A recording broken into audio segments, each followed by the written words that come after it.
Hi guys! Welcome back sa aking munting channel at hindi ko pala alam na may bagong pakulo si TikTok ngayon na may pa-reward siya. At dahil napindot ko ang Merry Christmas na nakapangalan nandyan sa tabi, at nagulat na lang ako na nakita ko na may pa-rewards pala siya ngayon at kailangan po nga sundin nga po yung task niya. At sa mga hindi pa nakaalam ay tara i-open na natin para makita nyo yung task.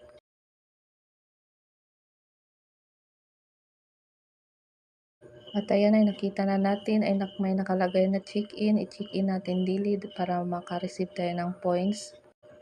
At itap lang natin tong check-in at marireceive natin yung 2,000 points. At ito nag-pop up na yung 2,000 points at set reminder natin dahil na-receive na yung 2,000 points, papunta na yun sa ating points balance. At depende na din sa inyo kung i-set up nyo reminders yung